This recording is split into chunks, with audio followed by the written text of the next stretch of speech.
কড়াইতে প্রথমে তেল দিলাম, তারপরে পাঁচফোড়ন সম্বার দিলাম, একটু নাড়াচাড়া করে নিলাম। একটু নাড়াচাড়া করে তার মধ্যে দিয়ে দিলাম পেঁয়াজ রসুন। পেঁয়াজ রসুন দিয়ে একটু নাড়াচাড়া করতে হবে। একটু লবণ দিলাম, লবণ দিয়ে একটু নাড়াচাড়া করতে হবে।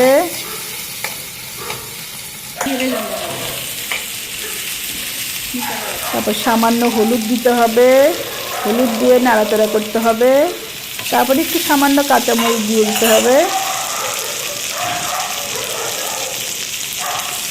এরপরে আগে থেকে চাল ডাল ধুয়ে রাখা ছেড়ে দিয়ে কিছুক্ষণ নাড়াচাড়া করতে হবে। একটু নাড়াচাড়া করার পর খিচুড়িটা যখন ভাজিটা যখন হয়ে যাবে, তেলের ভিতরে দিয়ে হলুদ দিয়ে আর একটু নাড়াচাড়া করতে হবে, একটু ভাজা ভাজা করতে হবে। এদিকে জলের ভিতরে পেঁপে সিদ্ধ করে নিলাম, তারপরে ভাজা চালটা গরম জলের ভিতর ছেড়ে দিলাম।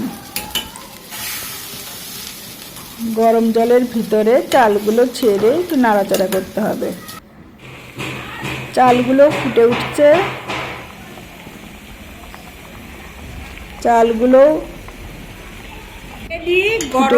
পেঁপের সাথে চালগুলো মিশ্রণটা একটু নাড়াচাড়া করে দিতে হবে। পেঁপে দিয়ে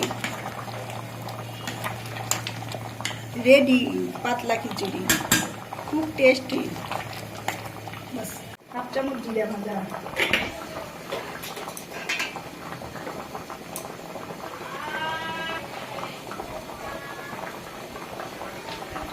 দিয়ে দিলাম হাফ চামচ আদা বাটা,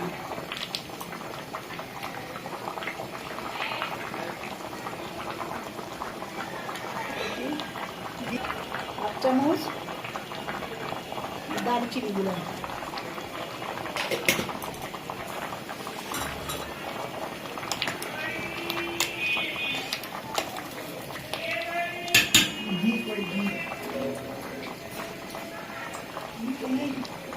দিয়ে দিলাম সামান্য ঘি,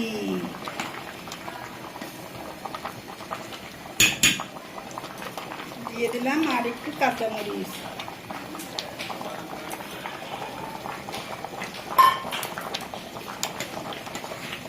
পেঁপে দিয়ে তৈরি করলাম পাতলা খিচুড়ি।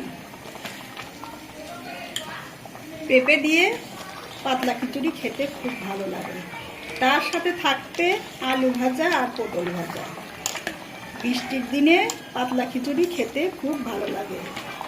এভাবে রান্না করে খেয়ে দেখবেন, খুব মজা লাগবে একদম। খিচুড়ির সাথে থাকছে পটল ভাজা। আমি পটলগুলোকে সুন্দর করে ভেজে নেব। আলু ভাজি আর পটল ভাজি করলাম, খিচুড়ির সঙ্গে খাবো।